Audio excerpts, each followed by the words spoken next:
great, Jonathan. Great to have you on. And you are very busy these days, so it's hard to get a hold of you. Before before we start our chat, do you want to quickly introduce yourself, just for some of the people that don't know you yet? Sure. Thanks, Armin. It's a great pleasure to be on the show. So my name is Jonathan Berkshire Miller, and I lead the foreign affairs, national security, and national defense work at one of Canada's largest think tanks, the Macdonald-Laurier Institute, and also work with a few other think tanks in East Asia. I'm a recovering former public servant. So I had served in the Canadian government, in the foreign ministry, and the security community as well. And yeah, there's a lot of things keeping us busy, from the Russia's war in Ukraine to some of the challenges in East Asia, and I'm sure we'll get into all of them later today. Especially from the Canadian perspective, because there's a lot of change over the last years that really happened in all sorts of relationships. So, where should we start? Like a NATO summit next week. Maybe let's get into that one first. Sure. So you're right. I mean, we have the NATO summit happening next week in Vilnius in Lithuania. I think there's a lot of significance here. I mean, number one, it being held in the Baltic states, right on the front line, have experienced Russian aggression several times in their history, and are the ones who have been calling the most for a much more assertive NATO presence, both in the eastern flank, but also supporting Ukrainian friends in Ukraine. So I think there's going to be a couple issues at play. And I mean, these issues are not issues that we will think about for 1 year, 2 years, but I think that they're the decisions that get made in the next week and probably in the next summit, for example, which will be held in Washington, D.C. in a year from now, will have strong reverberations, not just for continental security in Europe, but also more broadly. We have the Chinese watching what's happening next week as well. So structural change, pretty much. Structural change, absolutely. And I mean, some of the issues that I see at play, I mean, the biggest one obviously is the future of Ukraine's role in the alliance. No one, it's not a spoiler to say that Ukraine will not become a member of the alliance at the Vilnius summit. And I think that's not the point that needs to be determined, but it's how quickly, what sort of format, will Ukraine have to go through all of the normal bureaucracy to get into the alliance, or will this be fast tracked? So that's, question number one is what sort of reassurances do we give to Ukraine for it sort of, doing God's work in a sense and fighting the good fight, on their own territory. What reassurances do we give them for the alliance? The second point, and I think in a way this one's being buried a bit by the war in Ukraine, but I think is the way that the alliance and more broadly the West approaches China. So the NATO actually has taken a pretty bold approach towards China, even though you look at it and you're like, NATO is a transatlantic alliance, right? Our focus is on Europe and the North Atlantic. But I think that we saw last year, for example, in their strategic concept paper, which was one of basically their white paper, their raison d'etre, they referenced the PRC 9 times. They had never referenced China previously before that point in time. And most of those references weren't saying that we're here to contain China or to spread to Asia, but that we recognize that the challenges that China poses, and these are not one-year challenges, are systemic, are long-term in nature, and are multivariate. So from space dominance, semiconductors, industrial policy, of course, the traditional security, maritime security, et cetera. So I think that's another key theme that you're going to see playing out very, very closely. Especially because the Chinese also think that the US is building an Asian NATO. I think, to just looking at all of these smaller groupings, like from the Quads and so on and so forth. I think that's a little bit the talk that I get when I travel to China these days.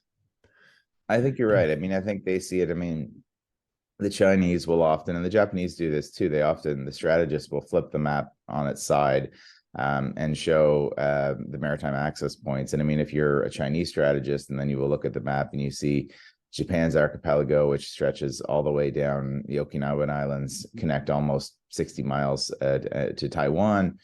which in many senses is a de facto ally. And then you stretch into the South China Sea, where you have the Philippines, obviously, as a U.S. ally, Australia, obviously, on the South Pacific front with New Zealand, and then growing partnerships, not necessarily security alliances, but security partnerships with India, Singapore, and other states in Southeast Asia. So, yeah, that's how the Chinese perceive it, is that the expansion of these security partnerships is growing at pace.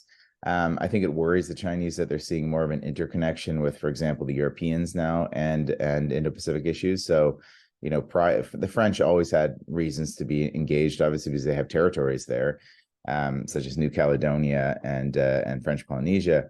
But others, for example, the Germans sending frigates to the region. The UK has very significant defense cooperation now with Japan in particular.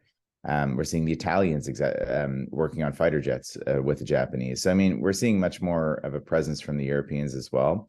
So I think you're right. I think this is the Chinese perspective. I would say, though, from a lot of the allies that are the non-US, I mean, they're US allies, but they're their own. They have their own agency. These countries are actually clamoring for some sort of cooperation. So it's not the fact that everyone's coming there just because they want to come there and contain China, but you're finding, whether it's Japan, whether it's Vietnam, whether it's Singapore, whether it's Philippines, these countries are actively seeking out partnerships, not to contain China. It's not in their interest. They need China economically, as China needs the region, but they need some balance. They need deterrence. They need some sort of stick in the relationship. And most of them, outside of the large countries, have no agency or no real way to push back without some sort of foreign assistance. Right, right. And the third point or third kind of structural change, apart from, okay, so how do we handle Ukraine and, a possible membership? And the second point, okay, Asia, China is in particular. What's the third point that you think going to be structural in nature that we're going to, see? Well, I think it'll kind of dovetail into two subpoints, but basically it's on the future of defense and the future of security.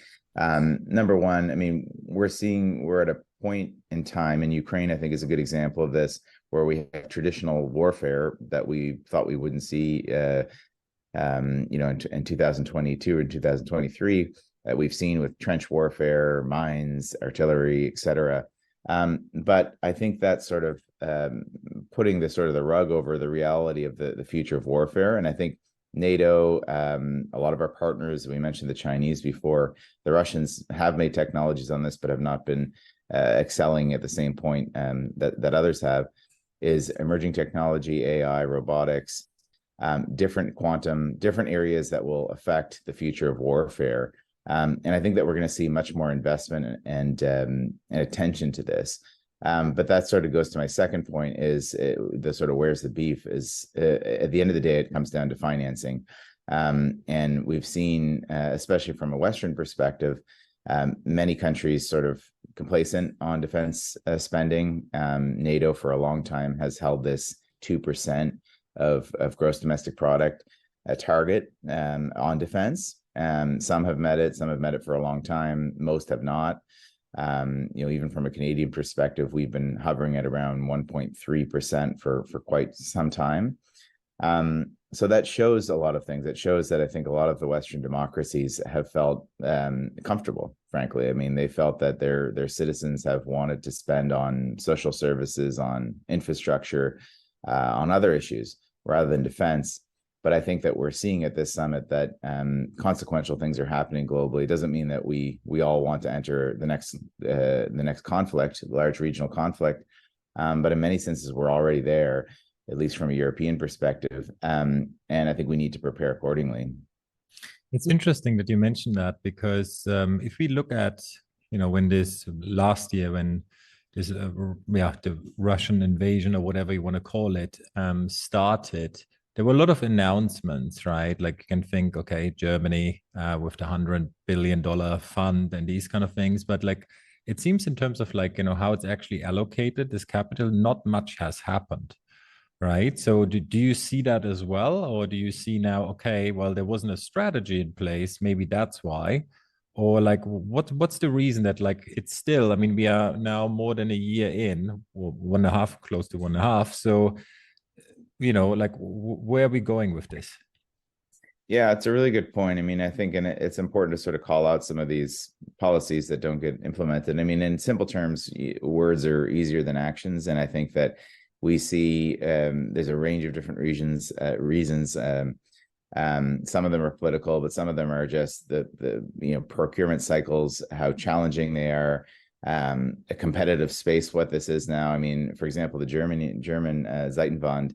The idea of doubling their defense spending or getting to the 2% threshold, while laudable, has also been met with significant defense increases from many other big players.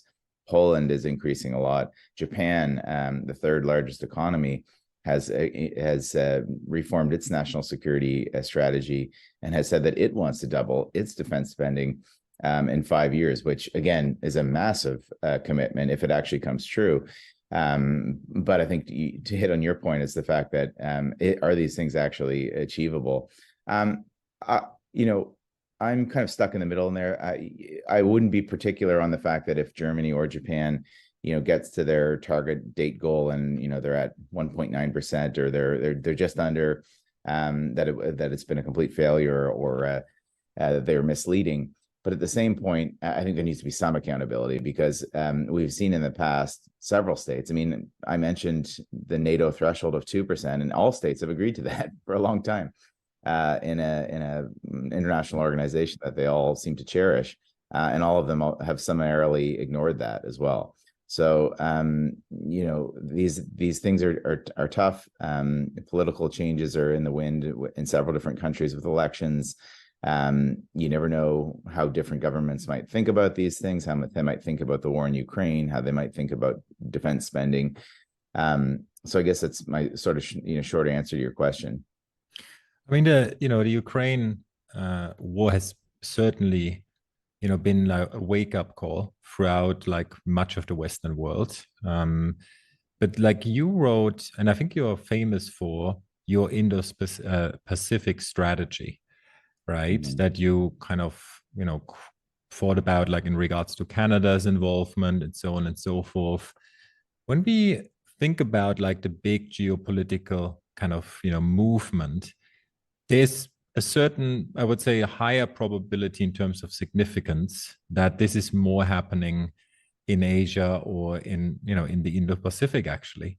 So, how do you see this, like from having this NATO lens in mind, like what do you see as the kind of exact strategy, or like give us like some sort of hypothesis or outlook that you have?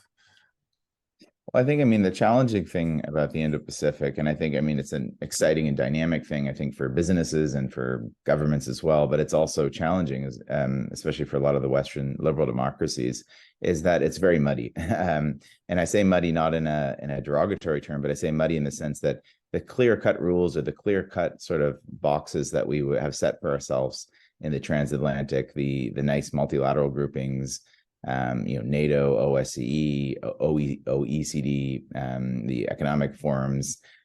We have a lot of them in Europe, and I'm not going to list off all the acronyms and explain what they do. But basically, what I'm trying to say here is that in the transatlantic, we have a multilateralism that may not be perfect. It's failed at times, but we're used to it. I think there's some cohesiveness, even though there's parts of disunity too. Where in the Indo-Pacific, we have nothing like that. And I don't actually think we should aspire for something like that. I don't think there's by no means with, my push for an Indo-Pacific strategy, do I think that, we should just form an Asian NATO. I don't think it's tenable. I don't think the states in the region want it. They all have a reason to balance and to hedge.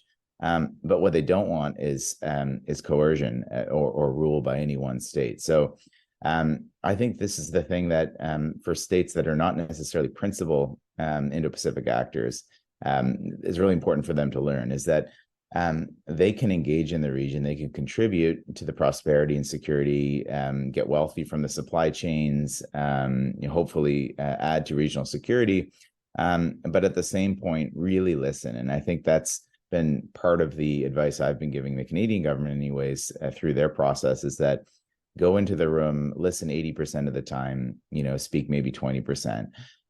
We need to understand, how these governments, how these businesses, how their ecosystems work. One just simple example would be if we had a contingency over Taiwan. It wouldn't be as simple to say, well, this state's putting on sanctions and this state's not. It's all so interconnected, so much more than Russia's economy was globally, that the supply chains pass through multiple states in the region. Multiple partners will be affected.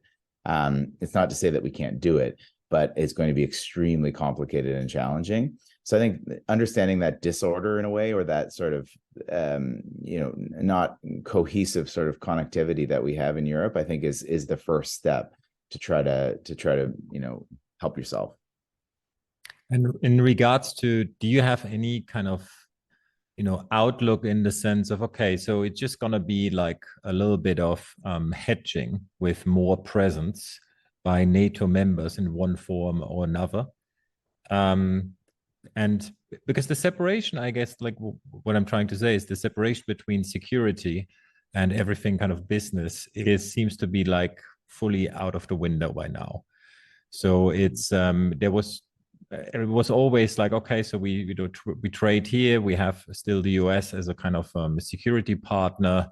That has worked, but then you see more and more that these things kind of are intertwined, right? Which makes a lot of sense, because if you're, especially if you're dealing with a very much like a state, a system that has a lot of state interference in its economy, it doesn't matter, like, Australia learned a lesson, but is now celebrated as being, tough on China and won, and these kind of things. So how do you see the, this kind of fusion of economic security playing out then when we look over, like, let's the next 5 years?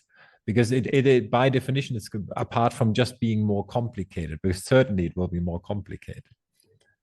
Yeah, I think you're right. I mean, so what I've often said, whether it's trade agreements or other investment agreements, I mean, the reality is, even our grandparents' era, economic security and trade, had direct links to national security. But I think that the perception there for a long time, especially after the end of the Cold War, was that, and the proliferation of FTAs, and I'm not demonizing them. I mean, I think they have a lot of significant value still.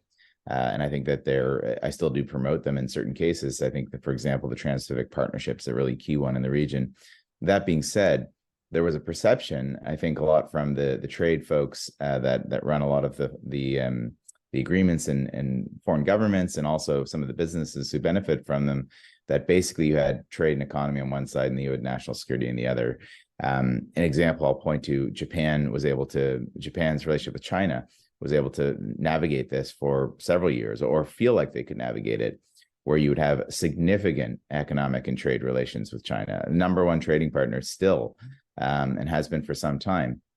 And deep, not only deep historic distress, obviously, because of Japan's invasion of China and World War II, but also just currently, deep strategic mistrust about China's role in the region, their activities around Japan. So they were able to feather this idea for several years, and finally have come to terms with the fact that we can't keep this balance going any longer. It doesn't mean that we don't economically engage with China, but I think that there's going to be what's going to happen really is you're going to see a lot of countries build several small gardens with high walls. So it's not about walling your entire house or making your entire country an economic castle. I don't think it's in the interest of any of the Asian states to do this.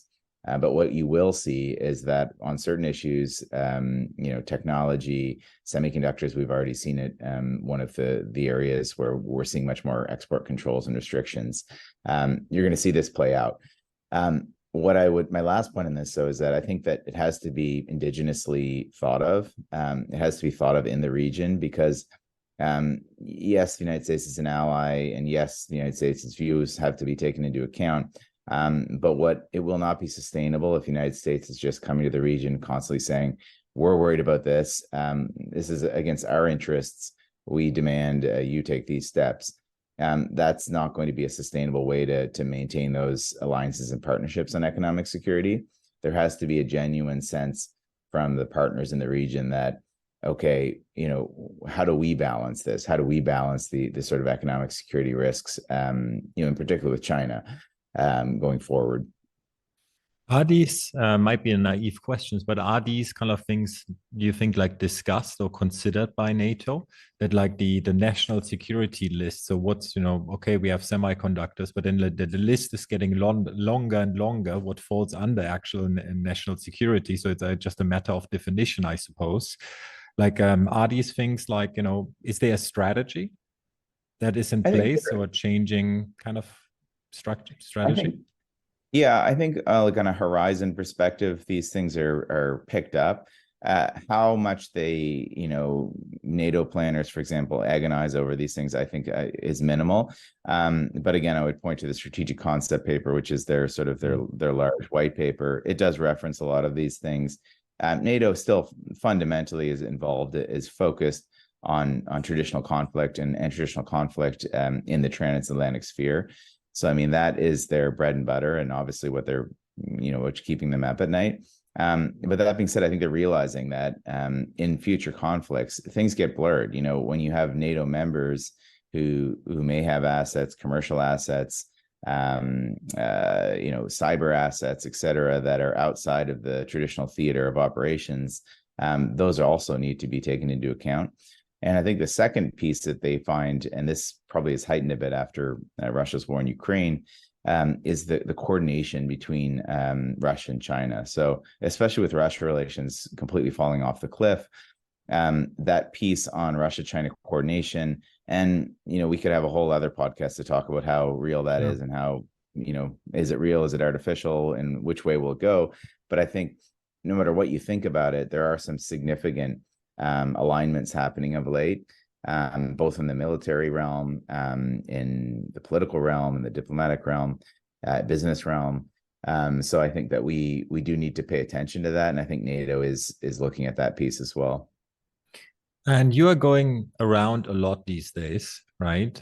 You talk to business leaders not only in Canada but in different parts of the world. Like when they approach you and they ask you about, okay, the Indo-Pacific, what do I need to know? I'm obviously, let's say, reading the Financial Times, but that's it. It's such a big global macro kind of like topic. But then at the end of the day, these things are becoming increasingly relevant for investors, for people that are running businesses. Like, what do you kind of, advice do you usually kind of provide them? Like what kind of key elements do you say, well, should probably pay attention to X? Well, so it's a good question. I think, there's a couple different things. So I try to go actually very simply on certain issues. I think some people, when they provide advice and they have very specific areas and they want to get into all the details of a certain ISO code, and God bless them for doing that. But I think actually sometimes you have to start at the fundamentals. So this might seem like a very basic thing, but I often say, let's pull out a map together and start looking at the different supply chains around it. Because one of the challenges often, and I think businesses understandably are focused, for example, in the country that they have operations in, say they have operations in Thailand, and they're like, what is the risk in Thailand? What is the security risk? What's the economic risk? What's the political risk? That's understandable. But understanding all of the pieces around Thailand, how all of this interconnects, is very, very important. So that's basically the starting point where I'll often start. And when we're talking about high-level Indo-Pacific risks or China-focused risks, they deeply interconnect globally too. So I think that's another point that we've talked about today. Seems to make sense, and I think a lot of high-level business individuals get. But just understanding how deep those connections are. So, for example, the fact that that NATO, the EU itself, have their own strategies on this, are taking their own policies that could impact businesses in the future. I think all of these things sometimes are a bit new to individuals when they're in these consultations. So those are a couple of the points that I will bring in. And the last thing, and again, I think this somewhat seems like a basic point, but I think needs to be consistently hammered in, is that national security and geopolitics is not a luxury. I think that it often continues to be seen as a luxury. Maybe it seems a bit trendy and fatty. But the reality is it's bare bones security. So you think about when you have a physical office or residence or store, and you either have a security guard or you have cameras or you have something to kind of ensure the physical security of your premises. Understanding the geopolitical landscape, understanding these fundamental risks to your investments, I think is a core responsibility as a chief executive officer or those who are charged with running businesses. So that's another thing that we end up talking a bit about is, okay, how do we sort of, get ourselves through the weeds and all of the sort of inside baseball on each individual issue, and then talk about the larger risk and how it precisely affects you, because not everyone will be equally affected by, a contingency over Taiwan. Some of them might be more focused on export controls or critical minerals. So really sort of trying to narrow in a little bit on what impacts their business. Yeah, there's a lot of change in the air, and I think that's pretty much what changed over the last years. Jonathan, before we wrap this up, and apart from Cassandra, where can people follow your work? So I think that there's a range of different people. I mean, one of the things that I'm happy a little bit, I guess, about the social media and everything else is that you just never know, to be honest with the answer. And I welcome that. I welcome the fact that you have all sorts of individuals, not just foreign governments and my own government and think tankers, but you have all sorts of individuals. Just from a sprinkling of some of the folks that would reach out to me, of course, media journalists are quite a bit. But one of the sectors I really enjoy actually engaging with, that is not a traditional one that I would engage with every day, are some of the different business sectors. Like, so for example, agriculture, energy, all sorts of different sectors in Canada that actually didn't know that they even had an interest in these areas. And even if it's not from a business perspective, just to have those conversations, because we're both on learning experiences here as well. And I think that's one of the important things when you're in this field is, we use the word expert, and I think expertise is important, but there is a two-way street. And I think to refine and get the best analysis, it's about sort of keeping that listening ear open as well, while you're also providing that advice. Oh, for sure. It's always a matter of context. Jonathan, thank you so much for your time. Thank you, Armin.